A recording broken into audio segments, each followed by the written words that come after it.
but they weren't vampires, so they were hemivores. Just making that clear. Yeah. What? As hemivores do. Making the ancient hemivore. Yeah, and that was a bit of a team effort with my friends I often worked with, did the head and the hands. They did the heads and hands of all the other hemivores, and I did the body of the ancient one, which was all kind of covered in barnacles and kind of distressed and had to come out of the sea at one point. So we did a great day's location filming at Lulworth Cove, which is a great kind of piratey cove-looking bit of the English coastline, and we had all these guys coming out of the sea, a bit like the Sea Devils had so many years before. So that was quite a memorable thing, seeing all these things emerge from the sea. Well, we don't have the projector with us, so some of the things that we have planned we can't hit. So I thought we might diverge a little bit into something else. Last night we discussed, I asked an actress a question once, and he said, oh, I can answer that question. How would you compare and contrast Matt Smith and Daniel Radcliffe?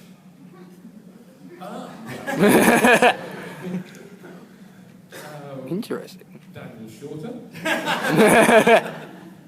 Yeah, they're both really nice to work with. I was quite fortunate when Daniel was doing the stage version of Equus in London. I got to do all the horse heads. I don't know if you're familiar with the play, but it's a play where a lot of the actors wear very stylized horse heads. Very young man. Yeah, and it's all about horses getting their eyes poked out and really cheery stuff. And I got to meet Daniel on that. And, was he a sweetheart? He was very nice, yes. He's a really sweet guy. And if something needed doing, like if the stage needed sweeping, he'd grab a brush and sweep it. He wasn't sort of pretentious or grand at all. He was just a really sweet guy. So he's what you would want your Harry Potter to be. He actually was a nice young gentleman. He was, yeah. And are we going to say that Matt was not, or in a different way? Matt is lovely as well, really. And how would he compare and contrast to the young wizard? Well, I got to see, I got to be more directly involved with Matt because I was making his spacesuit. There's a scene in one of the Christmas specials where he falls out of the spaceship and rather improbably crash lands on Earth with his spacesuit on back to front, and I got to make that spacesuit for him. So I was fitting him in a hotel room in Cardiff, I think the day before filming. And yeah, he was fine and lovely, really. Yeah. So I have a difficult time. Every time I speak to you, you name drop someone else amazing, and you're fitting them. This is where you envisioned your life going. The greatest stars in the world, and you make pants. It's wonderful pants. It's all I know how to do, really. Pants for celebrities. You make spacesuits, and when I've seen your spacesuits, they seem to have a very distinct look to them. A very geometric feel to the way the helmet goes on. It always seems very circular, and you said it. That's pretty much the only way you can do it, but I've seen other designs. Was there an original spacesuit that you made in your early career that you used kind of as a template, and you worked from there in your spacesuit making? Not really. I've always just tried to make them as convincing as possible, hopefully. Just thinking back to what you were saying earlier about what was the most difficult job, probably we did the spacesuits for the Kill the Moon episode that was part of the last season. And what was really difficult about that was I think we had about 3.5 weeks to make the spacesuits, and then around week 2, or maybe the end of week 1, I was told they'd switched the location filming and the studio filming around because the sets weren't ready for the studio filming yet. And the implication of that was, for me, they were going to do the location shoot in Lanzarote a week earlier, which meant that I suddenly had a week less to get the 3 spacesuits finished. So that was probably one of the most difficult Doctor Who moments, suddenly having a week taken off my build period. We have a great deal of wonderful things we're saying today, but tomorrow we're all having Mr. Alsop will be leading a panel on all the new series Doctor Who stuff we made. Yes? I know you typically given a character and then you have to design it. Have you ever given them a character and they've written it in? No, it just never really works that way, just because I'm so far removed from the writing process. That has always happened long before it ever gets to me, and usually the costume designer will be the person who employs me, and sometimes I'll still get to design stuff because they'll be really busy and they'll just let me do it, and sometimes they'll have a very clear idea in mind of what they want, but it's never really worked. I think the only time that happened on the show that I know of, which was nothing to do with me, it was a bit before my time, but in the, I think, early 80s, when it was Peter Davison, there was a character called Chameleon that was a robot character, and I believe that existed as a prop before the show was made, and it was kind of written into the series. Did you have something to do with Chameleon? No, I didn't, but I just happen to know that bit of Who trivia. What was the...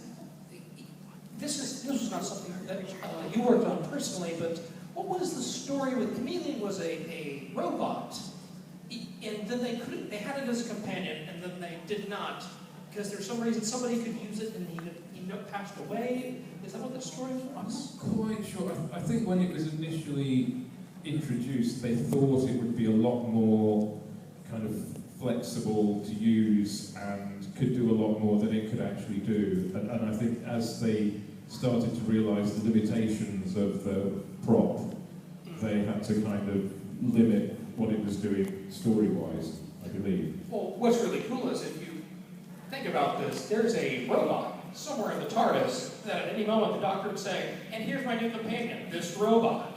You better be good, Clara, because there's a robot I can replace you with, and it's not just a dog. He has a lot of robots in the TARDIS. Yeah. So, there's a famous t-shirt that's on the internet. You always remember your first Doctor. Has anyone seen that? Yeah. I'm sure you all have had your hearts touched and your lives changed by your first Doctor. Robert, who was your first Doctor? The first one I really watched regularly was John Pertwee. Oh, the third Doctor. Yeah, I think I've got vague memories of Patrick Troughton, but only very vaguest memories, but certainly around Pertwee's probably second season, I was regularly watching the show, and really would consider myself a fan by that point. Yeah.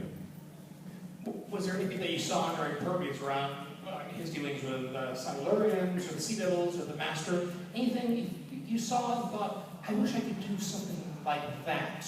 Or if you had a chance to update one of those classic series villains or props, what would you like to bring back to the screen? I would love to do maybe the Draconians, bring those back, and they were John Pertwee's favourite alien creature in the show. Who the Draconians? They were a sort of warlike lizard race. I'm guessing they came from the planet Draconia, and they were green and lovely. There's a lot of lizards in Doctor Who, aren't there? Yeah, but they were very good. They were a brilliant costume design by Barbara Kidd, who is a designer who's still very much working in the industry, who designed season 6 or 7, I think. The season with the dolls, the creepy dolls, that was, again, Barbara Kidd. So if you think she's been working in Doctor Who right from some of the early Pertwees and still into the Matt Smith. I thought you had something to do with the creepy dolls. Yeah, I made the creepy dolls. Yeah. But Barbara was the costume designer. She dressed the creepy dolls. No, she came up with some visuals, which I would be showing you now. On this projector, using your mind. And I built them, and she did the handbots, but then with those, I did some drawings, and she did some drawings, and we kind of combined the two. So I think I got a joint design credit on that one. So on tomorrow's panel, Did you bring any cool things with you on the aero night? I brought things. Cool things? Whether they're cool is a matter of opinion. It's But like I brought things. Like some soaps. I brought a Time Lord soldier costume from the 50th show, 50th anniversary special. I bought one of the Sherwood Knights robot helmets from Robot Sherwood, and a few other bits and pieces. So tomorrow, with or without a projector, we definitely will have more visuals. You have a question? Yes.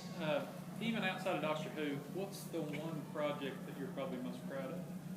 I would say probably making Carl Urban's costume for the Dread film, and doing working very closely with the costume designer, and we created the principal costumes for Dread. And the Chief Justice, right? And the Chief Justice and the female lead judge. And those costumes went to South Africa and they were copied over there for all the multiples, but we originated the look of Dread and made his costume at my shop in London, and that's probably one of the recent things I'm most proud of, yeah. And in Star Wars, you made some hair. I did big hair for Natalie Portman, yeah.